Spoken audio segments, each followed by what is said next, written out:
ce sont les jeunes Italiens qui se baladent en moto. Mais en fait, voilà, le problème des Italiens, c'est que, en fait, il y a une démographie décroissante, ce qui, ça, en fait, est une bonne chose. Mais le problème, c'est quand vous avez 4 grands-parents pour un petit enfant, parce que vous ne faites plus qu'un seul enfant par couple, ils finissent par être finalement pourri gâtés. Et oui, parce qu'il y a 4 voire 6 personnes qui contribuent à leur argent de poche, à leurs besoins, etc. Donc, les jeunes Italiens sont en fait, sont gâtés, sont bien nourris, restent à la maison jusqu'à 30 ans. Ils se payent des longues études qui servent à rien. Et psychologiquement, puisqu'ils ont de l'argent, ils ont un pouvoir d'achat assez fort, parce que tout le monde les cocole et les chouchoute. Eh bien, ils ont encore plus ce besoin de suivre les modes. Alors, si c'est la moto, c'est les vêtements, c'est les vacances payées par les parents, etc. Et en fait, les gens de ma génération, donc de 40 ans, et surtout les plus jeunes, c'est des grosses, j'allais dire grosses feignasses. C'est pas tout à fait juste, mais enfin, ils suivent vraiment les modes, ils se plaignent. Enfin, c'est des enfants gâtés, quoi. Et donc, ils ne se rendent absolument pas compte de ce que ça veut dire de travailler dur. Et les sales boulots en Italie sont faits par la population immigrée. Alors beaucoup, surtout roumaine, un petit peu des autres pays d'Afrique du Nord, d'Afrique en général, etc.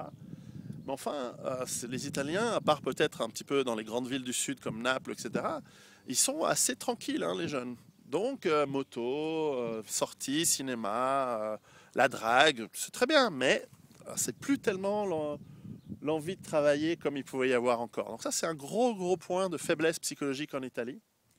Et bon, on verra bien comment ça va se passer, parce que le jour où ça va aller mal, il y aura des tensions avec les populations immigrées. Je pense notamment avec les populations un petit peu africaines dans le sud de l'Italie. Dans le nord, c'est plutôt Pakistan, Inde.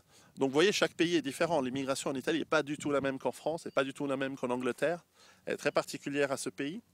Roumaine, je pense qu'avec les Roumains, ça se passera bien, parce que psychologiquement et culturellement, ils s'entendent assez facilement.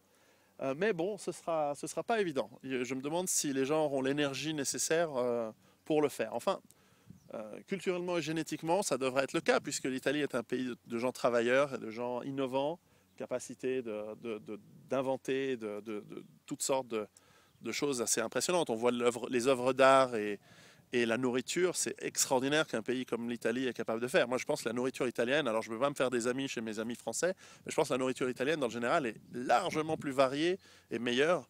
Je pense que c'est la meilleure du monde. Il faudrait aller en Chine ou en Inde pour trouver une variété aussi grande. Et malheureusement, la plupart d'entre vous ne connaissez pas la cuisine italienne. Vous connaissez les pâtes, les pizzas, mais c'est peut-être, je sais pas, 3%, 5% de la cuisine italienne. C'est hyper varié. Et c'est pour moi une des meilleures du monde. Voilà, ça c'est le seul truc que je préfère à l'Italie qu'à mon pays, la Suisse, puisque je suis suisse et fier d'être suisse et je me sens plus du tout italien. Mais enfin, il faut reconnaître que là où c'est bon, c'est bon. Voilà, donc ça va être les points négatifs à mon avis de l'Italie. Et lorsque ça va partir en couille, et ça va partir en couille, soit parce qu'il y a un effondrement financier, soit parce que justement les matières premières vont finir par se tarir. Ici, il n'y en a pas, il n'y a pas de pétrole, il y a très peu de matières premières. C'était une région du ciment ici, mais bon, on ne va pas très loin avec ça. Eh bien, ça va être des points extrêmement négatifs.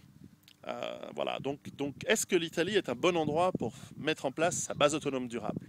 Alors j'ai beaucoup hésité et je me suis dit finalement que parce que je me sens à 100% suisse et parce que la culture que je connais vraiment bien et à laquelle je me sens au fond de moi-même en faire part, c'est la Suisse. Donc j'ai choisi de rester en Suisse pour monter ma base autonome durable.